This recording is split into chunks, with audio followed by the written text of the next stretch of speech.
Long distance রিলেশনশিপে থেকেও আজকে আমি সুন্দর করে রেডি হয়ে নিয়েছি আমার হাজবেন্ডকে সারপ্রাইজ দেওয়ার জন্য।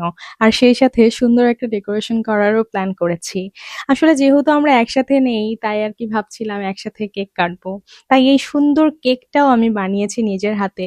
এই কেকটা আমার 7 নাম্বার বানানো কেক, বাট আউটকামটা অনেক ভালো এসেছে আলহামদুলিল্লাহ। আমি আসলে প্রফেশনাল কোনো বেকারির কোর্স করিনি, বাট স্টিল আমি চেষ্টা করি নিজের মতো করে কিভাবে সুন্দর করে একটা কেক বানানো যায় স্পেশাল দিনগুলোতে। আসলে হুট করেই টেবিল ডেকোরেশনের জন্য আমার মনে পড়লো আমার গোলাপের পাপড়ি কিনতে হবে। কিন্তু আমি পাপড়ি কিনে এনেও হঠাৎ করে দেখি আমার হাজবেন্ড আমার জন্য একটা সারপ্রাইজ ফ্লাওয়ার্স পাঠিয়েছে।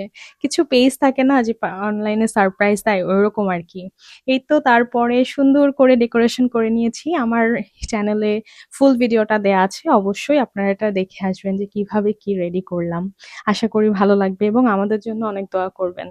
ডেকোরেশনটা যেহেতু আমার শেষ হয়ে গিয়েছিল রাতে আর কি, আমার হাজবেন্ডকে ফোন দিলাম এবং তাকে দেখালাম আমি সুন্দর একটা শাড়ি পরেছি।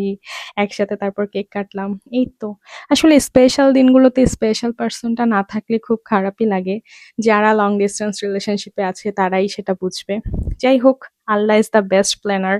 এটাই আর কি বিশ্বাস করি। আল্লাহ যা করেন ভালোর জন্য করেন। সবাই আমাদের জন্য দোয়া করবেন। আল্লাহ হাফেজ।